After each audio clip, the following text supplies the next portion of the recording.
Pak Deddy itu selalu begitu aktingnya kalau ketemu saya begitu. Malum tetangga yang jarang ketemu, ya ketemu di sini suka overacting beliau. Jalan-jalan ke Pulau Penyengat, tiba-tiba hujan gerimis. Kalau kader dan caleg semuanya semangat, tidak ada alasan buat presiden untuk pesimis. Allahu Akbar. Bismillahirrahmanirrahim. Assalamualaikum warahmatullahi wabarakatuh.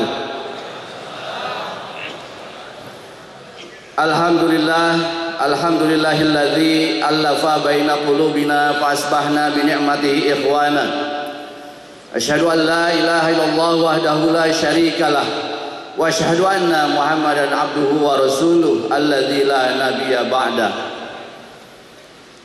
A'udzu billahi minasyaitonir rajim. Bismillahirrahmanirrahim. Wal yakhshal ladzina law taraku min khalfihim dzurriyyatan di'afan khafu 'alaihim falyattaqullaha wal yaqulu qawlan sadida. Shadaqallahul azim. Yang sama-sama kita hormati, kita banggakan tamu istimewa kita, Bapak Ustadz Muhammad Yusuf Martak, Ketua GNPF Ulama, yang waktu Istimewa Ulama 1 maupun 2 ini adalah tokoh yang setiap hari menghiasi media massa, baik elektronik maupun cetak. Jazakumullah khairan katsiran Bib atas kehadirannya. Yang sama-sama kita hormati, kita banggakan pimpinan Dewan Pimpinan Tingkat Pusat, yaitu Ustadz Muhammad Hidayat Nur Wahid MA, Wakil Ketua Majelis Syuro Partai Keadilan Sejahtera, juga Kiai Haji Dr. Surahman Hidayat, Ketua Dewan Syariah Pusat, juga Bapak Dr. Andes Suharna Surapranata MSI, Ketua MPP, Bapak Mustafa Kamal Esos, Sekjen PKS, Ustadz Mahfuz Abdurrahman, Bendahara PKS, dan seluruh ikhwan akhwat sekalian, para anggota DPR RI, dan seluruh calon anggota legislatif DPR RI periode 2019-2024, serta para pimpinan TPPW seluruh Indonesia, para manajer dapil seluruh Indonesia, dan elemen struktur DPP yang lain yang hadir pada pagi hari ini.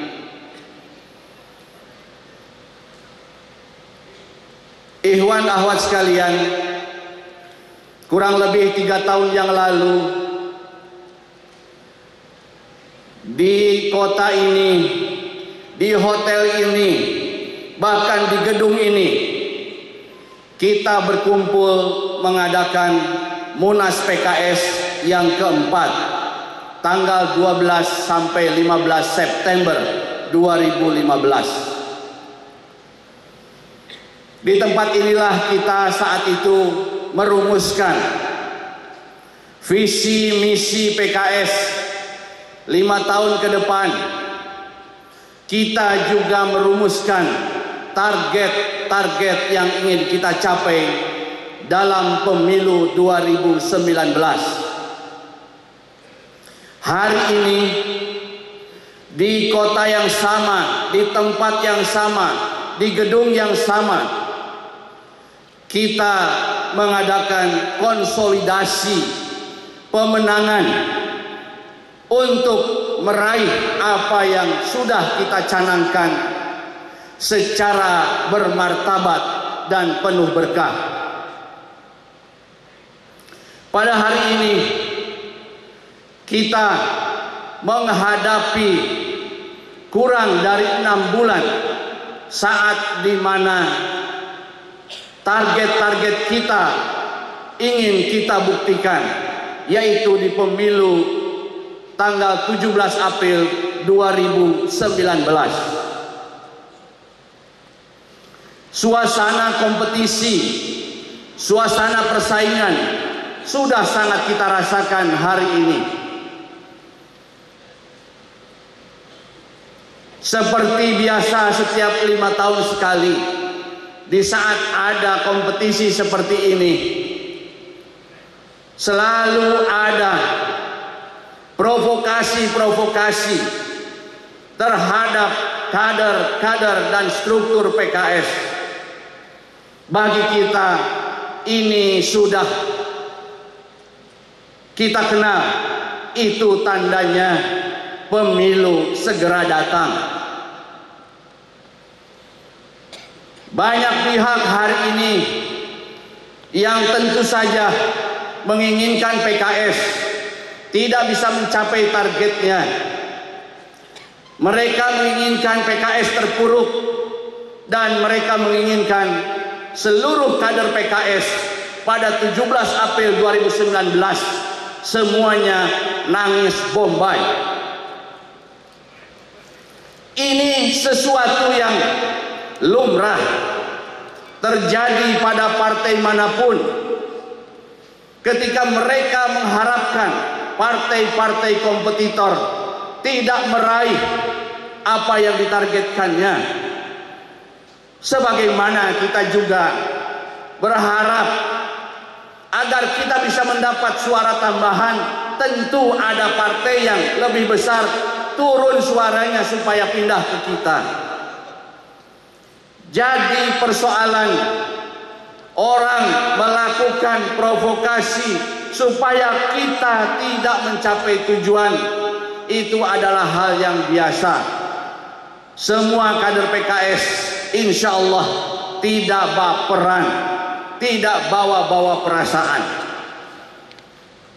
Yang terpenting adalah bagaimana kita menyikapi semua keinginan harapan orang lain tersebut, dan bagaimana kita sendiri memahami tentang keinginan kita dan memahami tentang posisi kita hari ini. Biarlah mereka menyampaikan apapun tentang kita. PKS tidak akan lolos parliamentary threshold. PKS tidak akan melewati apa yang sudah didapat 2014 dan sebagainya. Biarkan itu semua. Tapi yang penting adalah kita tahu apa yang kita mau, dan kita tahu di mana posisi kita pada hari ini. Allahu Akbar.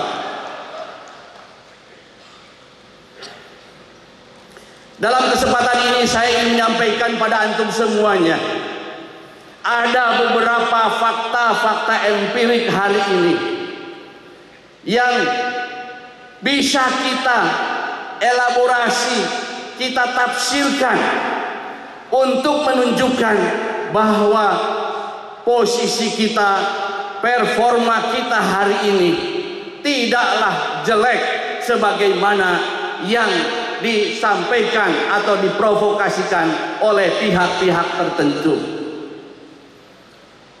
Pertama, ada fakta kualitatif. Kalau kita perhatikan perkembangan PKS sejak 2004 sampai dengan pemilu hari ini, ikhwan akhwat fillah, perbincangan publik terkait dengan kehadiran kader PKS pada Pilpres ataupun Wapres di 2004 boleh dikatakan hampir tidak ada pembincangan publik seperti itu. Waktu itu kita langsung membuat pilihan kepada calon, salah satu calon pada waktu itu, capres cawapres waktu itu. Tidak ada pembicaraan tentang adanya calon presiden atau cawapres dari PKS. 2009, kader terbaik kita waktu itu, Ustadz Hidayat Nur Wahid, masuk di dalam radar sebagai salah satu cawapres yang akan diambil oleh incumbent. Dalam hal ini adalah Bapak Susilo Bambang Yudhoyono. Tapi itu kemudian hanya sebentar, dan langsung beliau mengambil Bapak Budiono sebagai cawapresnya. Karena itu perbincangan kader PKS pada tataran kepemimpinan nasional juga berakhir di situ. 2014, perbincangan kader PKS di level capres dan cawapres ini lumayan. Kader terbaik kita 3 orang kita putuskan di Majelis Syuro, dan di situ kemudian bersaing dengan cawapres yang lain, yang kemudian setelah kita putuskan pilihan dengan Pak Prabowo, beliau memilih Hatta Rajasa sebagai cawapres. Tapi perbincangan 3 kader PKS, yaitu Bapak Ahmad Heriawan, Bapak Hidayat Nur Wahid, dan Pak Anies Mata, itu berada pada perbincangan yang lumayan.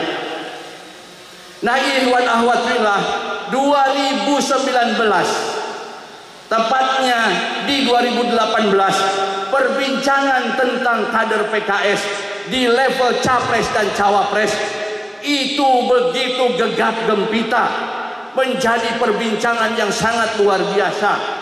Bahkan ada pekan-pekan tertentu capres cawapres kita mendominasi pembicaraan di sosial media. Allahu Akbar. Ini adalah sebuah fakta empiris bahwa kita dari pemilu ke pemilu ternyata semakin diapresiasi dan direkognisi oleh publik. Fakta kualitatif kedua adalah baru pertama kali kader sekaligus kiadah PKS dicalonkan sebagai wakil presiden Republik Indonesia oleh orang lain, oleh ulama dan oleh umat, dalam hal ini melalui istimewa ulama yang pertama. Allahu Akbar. Fakta ini tidak boleh antum lupakan.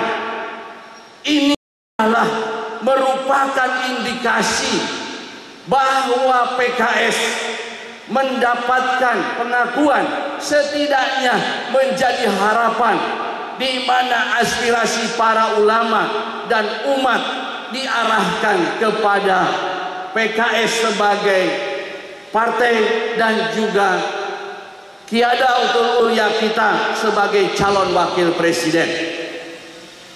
Ikhwan akhwat fillah, ini satu yang semakin menggenapkan bahwa posisi PKS dari pemilu ke pemilu itu semakin menunjukkan performa yang semakin baik.